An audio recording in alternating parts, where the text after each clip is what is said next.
So what is the answer for the first one? 7. 7. 7. Okay. Now for the second one? 11. 11. And do I hear any other answers?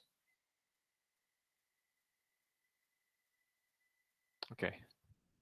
I assume it's correct. Let's verify the second one. I'm going to skip the first one. I assume it's correct. The second one, 1417, you need to do the division. Okay. So for the division, what's the quotient? So you have 38. 3, right? Okay.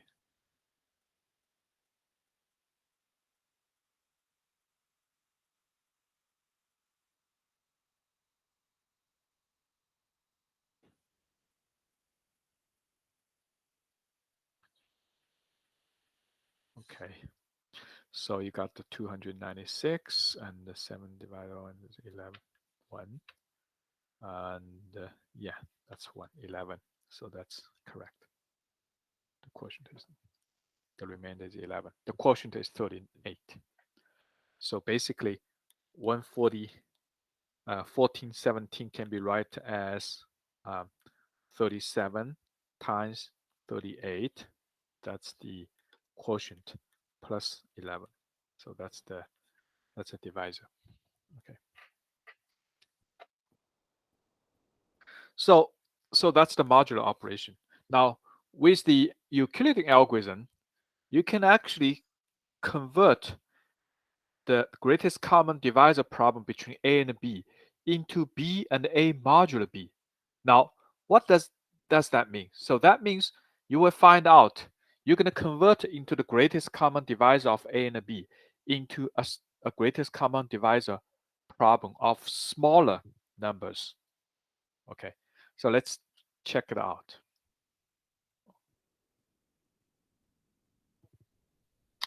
So this problem, so just forget about this right now because it's kind of messy, but we try to find the greatest common divisor of 710 and the 310.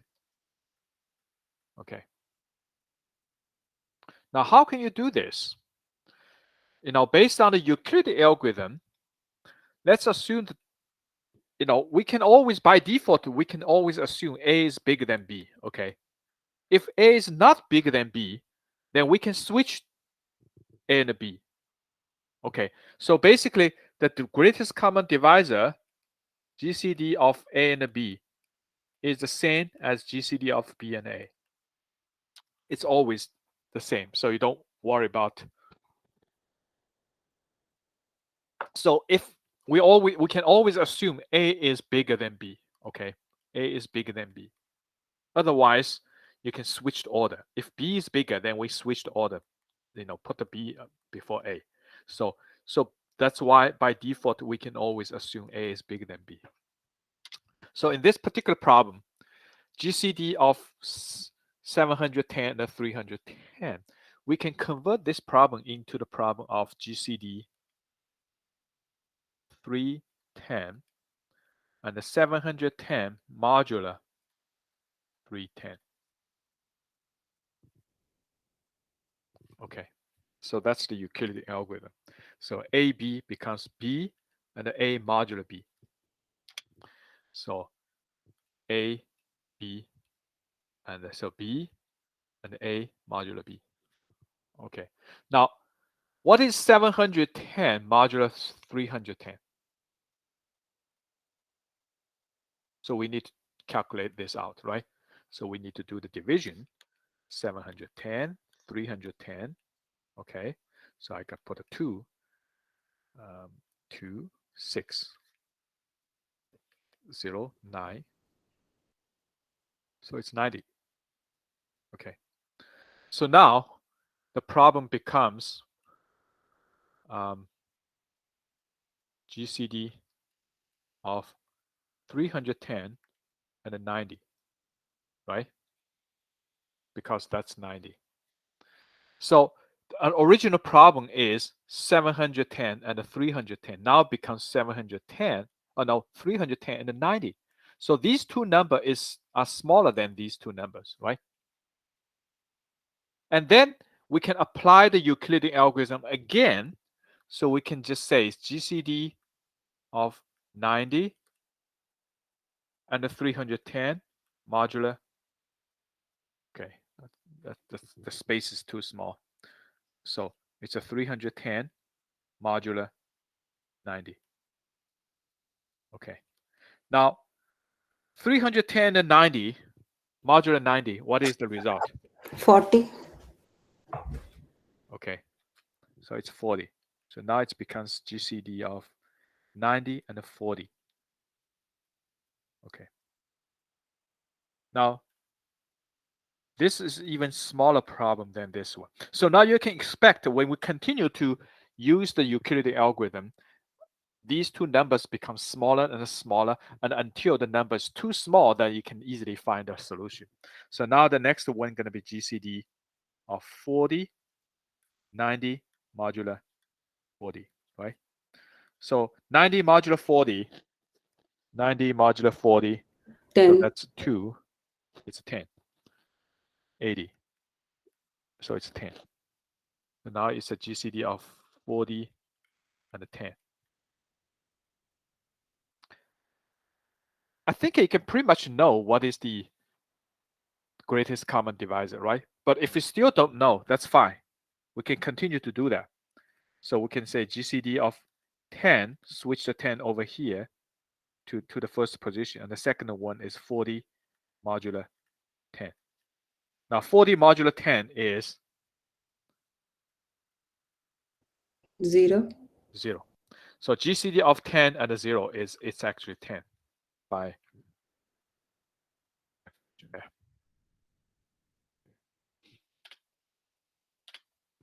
okay. So now we can actually find the greatest common divisor by applying the Euclidean algorithm, repeatedly. So we can actually get the final answer for this. So the Euclidean algorithm gave you some kind of idea, but now you probably feel like, well, in this case, I can just do the factor, right? 710, I can factor it, okay, and 310, I can factor it, and I just figured out what's the greatest, common divisor. But this is actually going to work very well if two numbers are extremely big, okay. Now, if two numbers are extremely big, factoring the number is very difficult. But however, to do the modular operation, it's relatively easier, Okay, here's another example. A is, that's a huge number. B is this. So which one's bigger? 1, 2, 3, 4, 5, 6, 7, 8, 9, 10. So A is a 10 digital, okay. 10 digital. B, 1, 2, 3, 4, 5, 6, 7, 8, 9. So B is a 9 digital. So A is bigger than B, right? So using the Euclidean algorithm, what I can do is, so now we're looking for GCD of A and B, right? A and B. And then we can actually convert this problem into GCD of B and the second one, R1. That's the A modular B. So that's A modular B. So I just move the B to the first location and replace the second location with A modular B. So A modular B, I got R1. Okay, so this is A modular B. Okay, and then, so this two number, and then next one, you can move this R1, the second location, to the first place, and then you can actually do the modular B modular R1. So you got R2. And then move R2 here. And the second one is R1 modular R2. That's R3. Okay, R1 modular R2. That's R3. Okay, then shift the R3 to the first location. And then R4 is R2 modulo R3. So that's this. Move over here. And R3 modulo R4, you got R5. Okay. So move R5 here. And R4 modulo R5, that's R6. You see the numbers become smaller and smaller. And then move this one here, the R6 here. And you calculate the R7, which is R5 modulo R6. Okay. And move here. And the R6 modulo R7, you got R8. Move over here. And the R7 modulo R8, that's R9.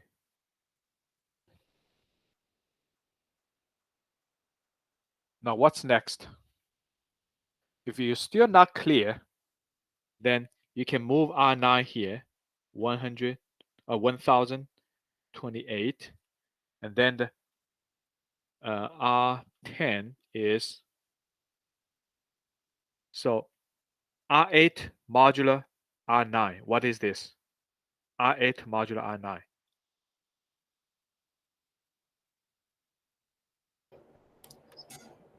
0. 0. Because this number is double the 1078, right? So 2156 can divide this, this number. Oh, actually 1078 can divide 2156. So R10 is 0. So that means you talk about the GCD of, this number and this. So the result is the greatest common divisor is 1078. Okay. So you just actually just switch over. So now if you try to factor these, this is a very tough job. You will find out it's really tough to do this job. Okay. But if you actually use the Euclidean algorithm repeatedly, you can find the greatest common divisor. So you cannot find all the divisors, but you can at least find the greatest common divisor. Okay.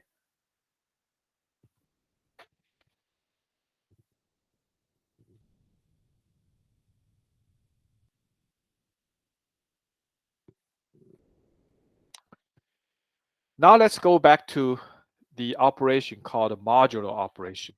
Okay. So we're going to define the modular operation. So we already defined the modular operation here, right? We already defined the modular. Now what we're going to formally discuss the modular operation. So a is an integer and n is a positive integer. So we define a modulo n to be the remainder when a is divided by n. So the n is called modulus. Okay. So when you actually divide a by n, so then if we got the remainder r, then you can write a as q times n plus r. Q is the quotient. Okay. So we can actually always do this. So you can always write this q is the quotient and r is the remainder, which is a modulo n. So that's the operation to give you the remainder r. So a can be written as a quotient times n plus the remainder. Okay. So that's the modulo operation. Okay. Now with the modular operation, you can find out many properties associated with the modular operation. Okay. Now two integer a and b are said to be congruent modulo n if a modulo n equals b modulo n. So now in the real number, so if you say a equals b, that means a equals b. Okay. But if you can say a modulo n equals b modulo n, in that case, we called a and b are congruent modulo n. So congruent is almost like the same, a and b are the same, but with the modulo n. Okay.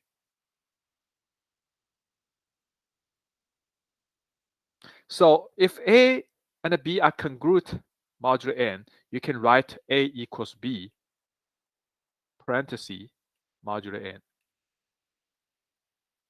Okay.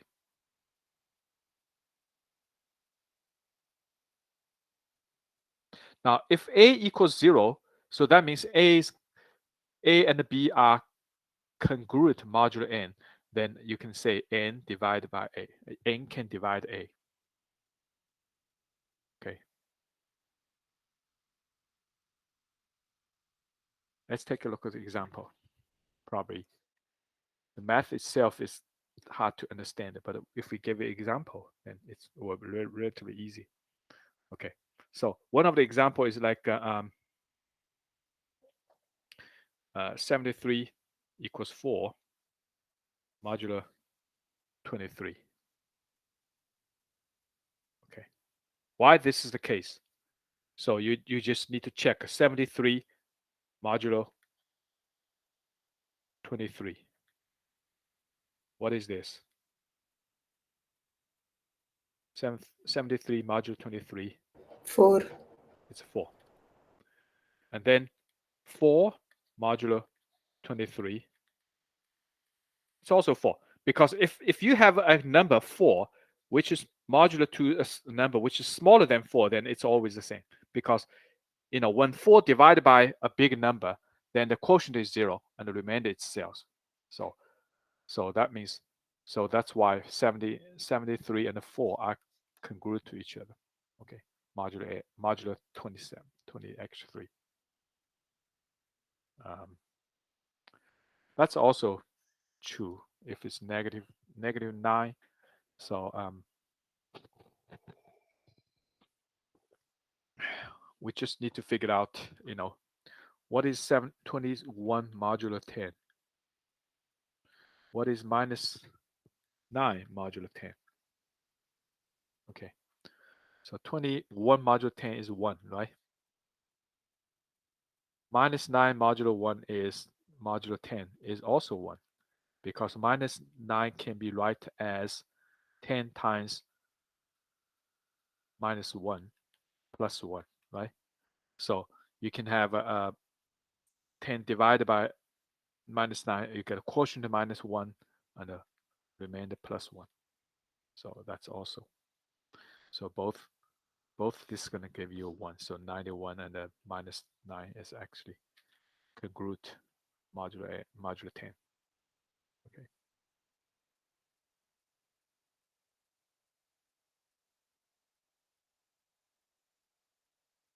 So this is actually trivial, right? If I say 16 modulo 4, that's 0, right? So that means 0 modulo 4 is also 0. So that's why 16 equals 0 modulo 4. Okay.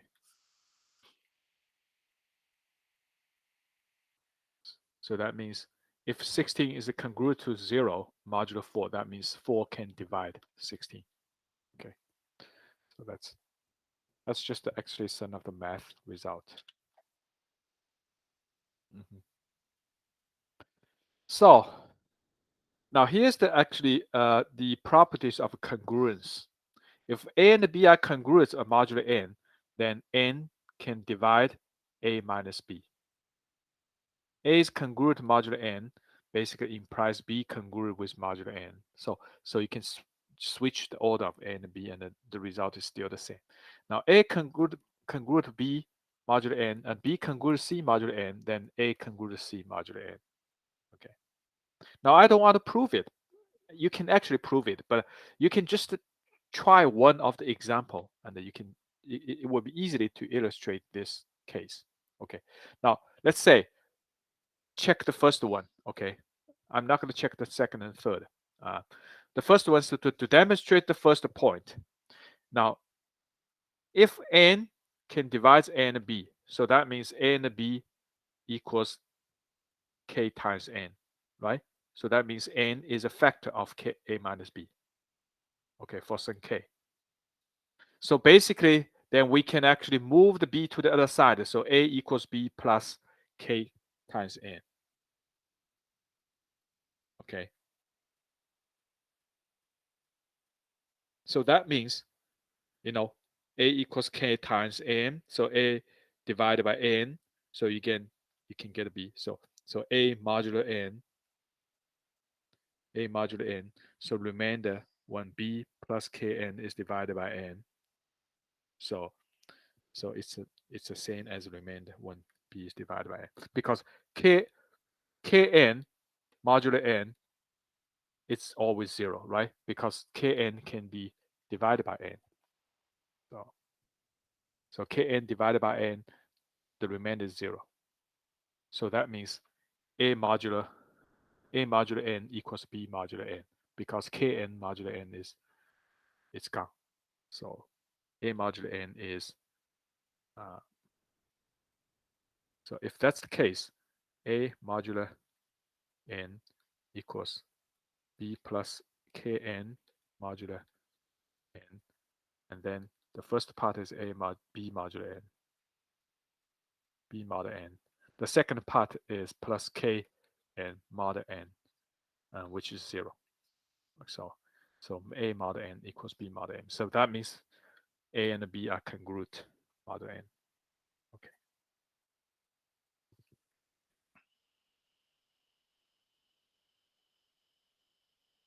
Now this sounds very straightforward result, but it's very useful. Later on you will find out.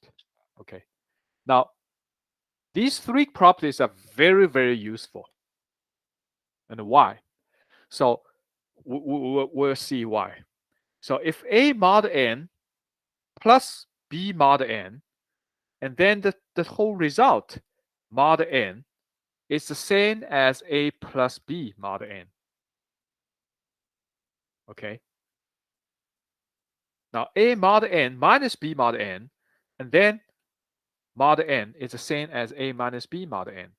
Now a mod n times b mod n is the same, then mod n is the same as a times b mod n. Now this is okay. This is okay. And this is very, very important. Why? I'll show you why.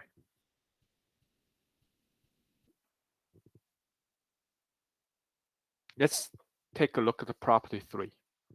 Okay. So now if I ask you to do a problem, say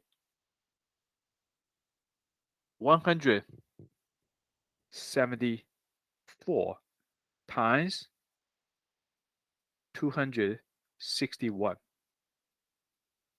mod 11. Okay. Now what are you going to do with this? By its definition, you should first multiply 174 times 271. You have to multiply this out and get the result. And then you divide this number by 11 and find the remainder, right? Now we can do this. That's not an issue. That's not a problem. So actually we can do this. Okay. So, and then I will find out there's a much, much better way to do this. Okay. Why it's better? In many ways, in many different perspectives, it's better. So if we do this, now let's check what is the result if I, do 174 times 261. What's the result?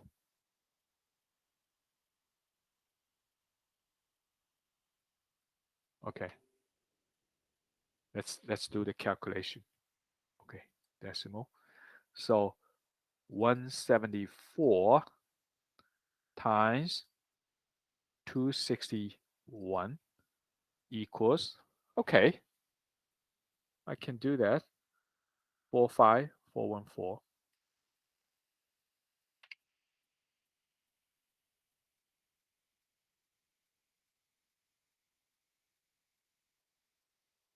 Okay. And then I'm going to divide this number by 11.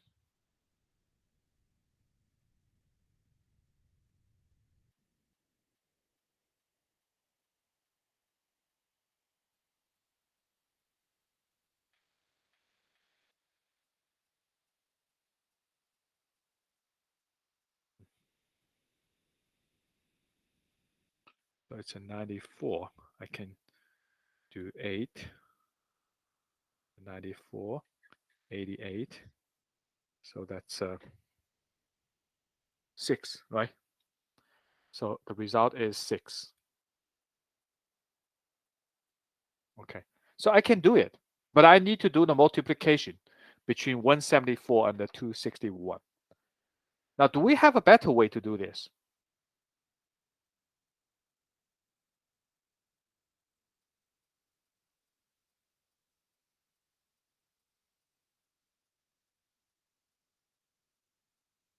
Now, if I use 3, that means what I can do is I can do 174 mod 11, then times 261 mod 11, and the whole number mod 11, right?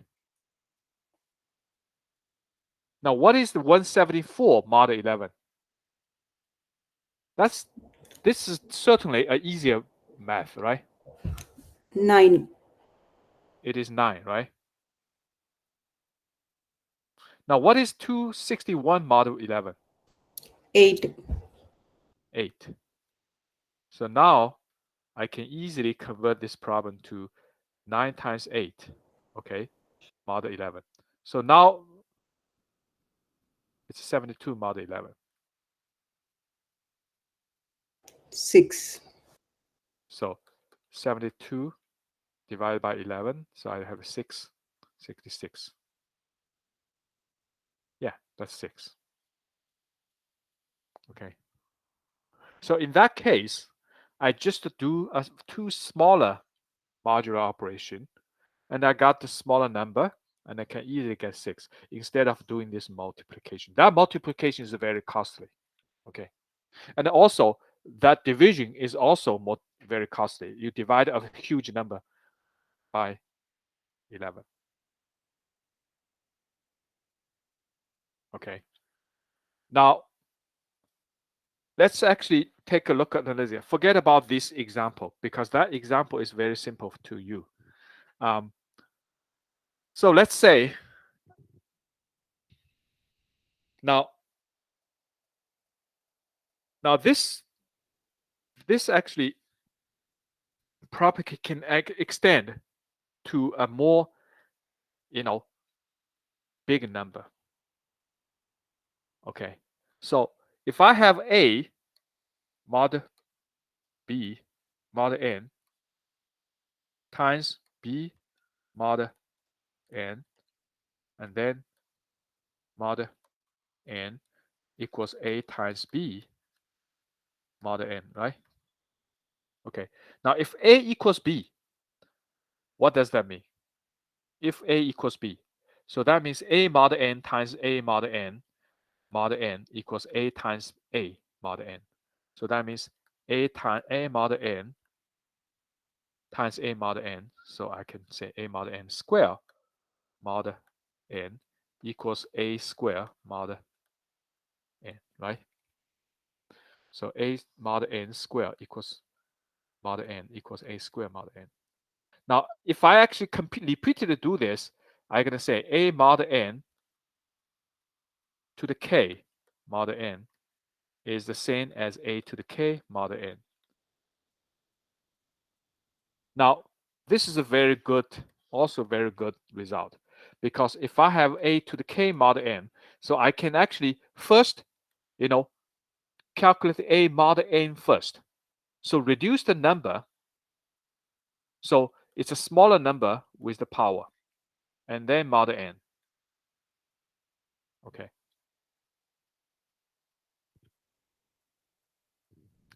So just keep that in mind. This is a very good result. Now, eventually, in the actual encryption algorithm, we actually use this result. Okay, but just keep that in mind. A to the k mod n is the same as A mod n to the k mod n. Okay. Sounds like this is a more complicated, but A mod n normally result in a smaller number. Okay. So now I'm actually going to skip all this with example. So you can actually take a look later. So the modular operation can actually, with modular operation, you can create some kind of math, table. Okay. So let's suppose like I have a set of number 0 to 7, 0 to 7. Okay. 0 to 7. Now 0 times 0 mod 8 it's 0. 1 times 1 mod 8. 1, oh, I'm sorry, 0 plus 0. It's a mod. 1 plus 1. 1 plus 1 is 2. 2 mod 8 is 2. Okay. Now 6 plus 5. 6 plus 5. You got 11, right? 11 mod 8. You got a 3. So that's called the arithmetic modulo 8. And here's another table called the multiplication modulo 8. So that means you have a multiply, like a 5 multiplied by 6. 5 times 6, this gave you 30. Now 30 modulo 8 gave you 6. Okay, so this is called a multiplication modulo 8 table, which is actually some sort of useful when you try to actually write a program, ask a computer system to evaluate, this. This is kind of a multiplication table for modulo 8. Okay. Now also, we, when you actually multiply these two numbers, like 3 times 3, which is 9, modulo 8, which is 1, right? So 5 times 5, which is 25. 25 modulo 8. 5 times 5 modulo 8. What is the result? 1, right? Which is 25. 25 divided by 8. 3. Quotient 3. 3 times 8, 24. Result, eliminated 1. Okay. Now in that case, if two number 5 times 5 modulo 8 is 1, that means 5, these two numbers are the inverse to each other. Okay. So let's say, if I say A times B modulo n is 1, then A is an inverse of B modulo n. Okay. So they're inverse. Normally, when in the math, when you say A times B equals 1, then A is the inverse of B. B is the inverse of A. So they are inverse to each other. Okay. But under the modular operation, A times B modulo n equals 1. That means A is the inverse of B modulo n. Okay. So the modular inverse is also a very important property. Okay. Now, this A times B modulo n equals 1, and A is an inverse modulo of B. And that sometimes we call this multiplicative inverse. Multiplicative inverse of B. Now, there's another inverse called the additive inverse of B. So if A plus B equals 1, then normally we call A is an additive inverse of B. Sometimes additive inverse is also in math, it's called A is the inverse of B. Okay. So A is a minus B, something like this. Okay. But so if you have A, minus A is the additive inverse of A, because A plus minus A is 0. Okay. So that's called multiple. So in that case, with the table, if I have value W, okay, so in this case, the negative W, that's the additive inverse of 1 is 7, because 1 plus 7 is 8. 8 modulo 8. So 1 plus 7 modulo 8 is 0. So that means 1 is the inverse of 7. Okay, or 7 is the inverse.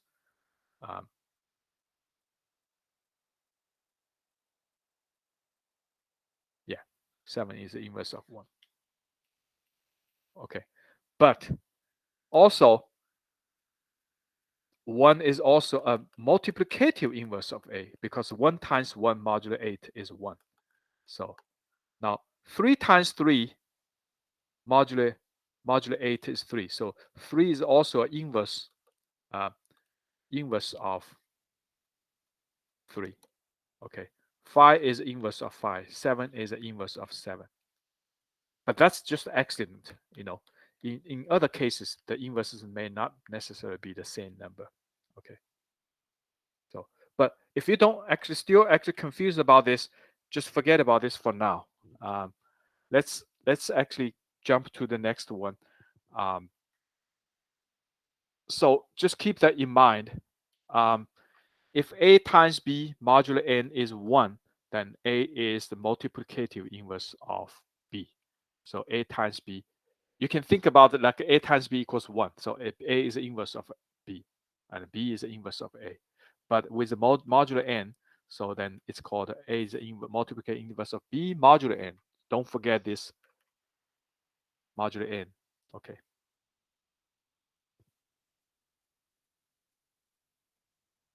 So so for the multiplicative inverse, normally we use this notation.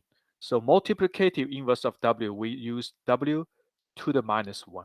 So that's the multiplicative inverse. Just like 2, what's the multiplicative inverse of 2? Is 2 to the minus 1. Because 2 to the minus 1 in the real number is 1 over 1/2. So 2 times 1/2 is 1. So 2 to the minus 1. That's multiplicative inverse of 2. But now we can find out with a modular operation, we can also find an integer multiplicative inverse, because 5 times 5 modular 8 is 1. So that's why 5 is inverse of 5. Okay. And 7 times 7, 49. The modular 8 is 1. So 7 is the inverse of 7. So, but I think I just covered too much material in one class, so you need to have time to absorb this. Okay. So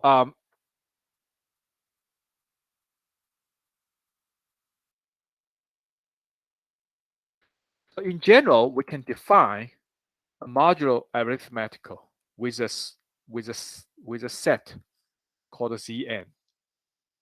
And now Zn is basically a set of number from 0, 1 integers, from 0, 1, 2, all the way to n minus 1. So in the previous case, we're talking about multiplication modulo 8. We're talking about the Z8, which is a number 1, 0, 1, 2, 3, all the way to 7. So that's Z8. Okay. So the idea for this is every time when you do addition, multiplication, we always put the modular 8 in here. For Zn, we always put the modular n for any operation. So if W and X, W is an element of Zn, X is element of Zn. So W plus X modulo n will still be in Zn, because when W plus X, if it's more than n, then after modulo n, you can actually get the remainder is still between 0 and n, right? So, but in this, and there's a lot of properties associated with addition in the modular operation, like a w plus x modulo n is the same as x plus w modulo n. So these are all the same, and associative law, it's always the same, just like a regular arithmetical without a modular operation. And distributive law is always the same. X times x, w times x plus y is w times x plus w times y. So you can put w inside, right? Multiply w in. And identity, so 0 plus w modulo n equals w modulo n. 1 times w modulo n equals w modulo n. So that's why 1 is just like identity for the multiplication. 0 is identity for the addition. So 0 plus anything is that 0 plus any number is that number. 1 times any number is that number. So 1 does not change the, uh, change the value if you use the multiplication. And also we define additive inverse. If w plus z equals 0 modulo n, then z is the inverse, additive inverse of w. Okay. Now, if w times z modulo n is 1, then z is the multiplicative inverse of w. Okay, z is the multiplicative inverse of w. So these are the operation defined in this set called the Cn. Okay. So we call the set of residues or residual class modulo n. Okay.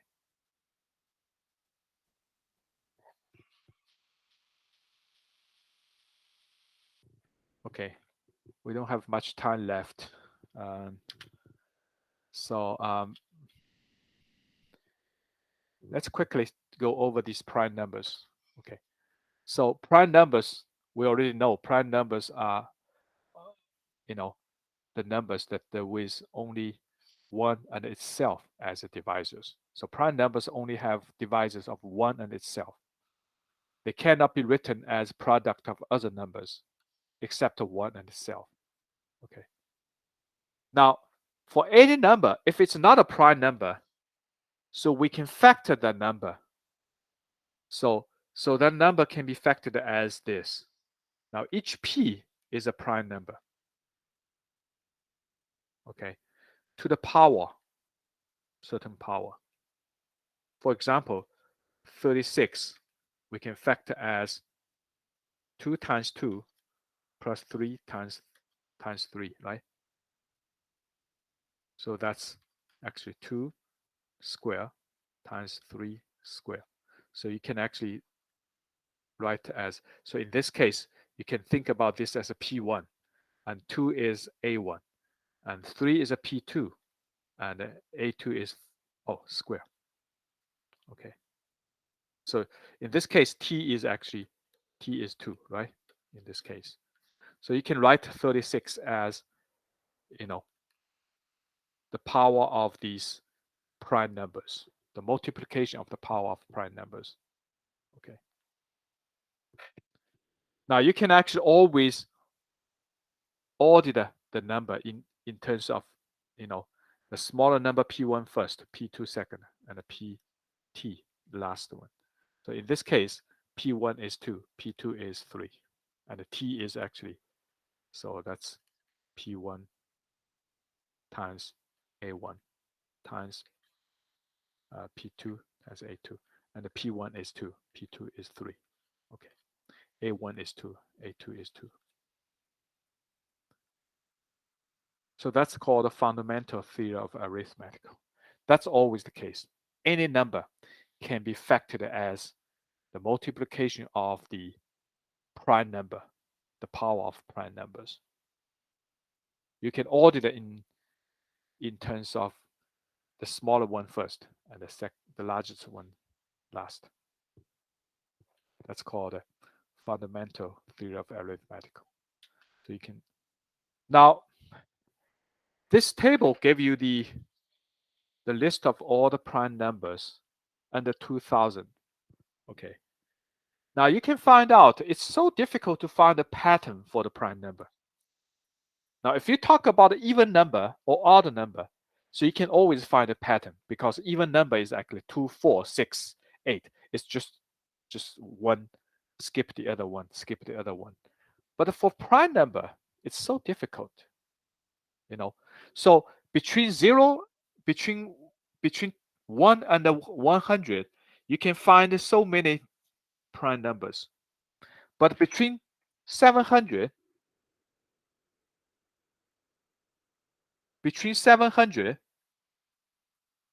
and 800, so you have 1, 2, 3, 4, 5, 6, 7, 8, 9, 10, 11, 12, 13, 14. You have 14 prime numbers. Now between 1300 to 1400, you have 1, 2, 3, 4, 5, 6, 7, 8, 9, 10, 11. 11 prime numbers. So the distribution of the prime number is not actually evenly distributed. So this give the mathematician found it's so difficult to study the prime number, even though the definition for the prime number is so simple. It just say it can divide it by itself and 1. But when you try to further discuss the prime number, they find out it's so difficult topics because the prime numbers are not distributed evenly. So it's looks like it's randomly distributed, you know. Okay. Now, the next topic we try to talk about is it's called a Fermat theory, theorem. I think we're running out of time, so I have to stop right now. So we have a couple of slides to cover, but I think that's pretty much all I want to talk about for today. But if you can start the homework assignment, and if you have any questions, you can ask me, and we try to cover the rest of the topics on next Wednesday. So I think that's pretty much all. Let me see how many actually more courses we're gonna have. Oh, we only have one more. Technically, we have 2 more weeks. We have 28th and May 5th. Okay, May 5th. So hopefully, I can cover the remaining topics in next Wednesday. So, but yeah. So I think it's pretty much all the actual topics we're going to cover for this semester. But this semester we actually lost a couple of Wednesday because they put the actual Wednesday as a wellness day, 2 Wednesdays as a wellness day. So normally there's no holiday on Wednesday, but this time because they split the spring break and so into different days, and it happens like a two Wednesday was assigned on Wednesday, so we lost 2 weeks. But we almost actually get it. So I think I'm gonna finish the modules 9, and I'm gonna actually start the module 10 next Wednesday. So it's almost we almost actually cover all the materials and we want to cover. But I gotta actually please check the Blackboard and try to read the chapter. We read the module 10 and the module 9 and the 10, and so then I'm gonna post all the problems on the Blackboard so you can try to do all the problems. But if you can't, leave this on Wednesday. Okay. So I'm not gonna actually set up the due date for for the module 9 assignment. So the due date is going to be the last day for the semester. So I'm going to set up this due date. But before the actually last day, I try to cover as much as I can. Okay, but definitely we can finish the module 9 next Wednesday, and start the module 10, and hopefully we can cover much of the material in module 10. Okay. Any questions? Professor, will there be any upcoming tests or final exam? Yes, we have. I still need to figure out whether I have, we technically May actually 5th is still the time for the, let me see, what's the last day for? Okay, let me actually. So, Professor, basically we're gonna have one more test and no quiz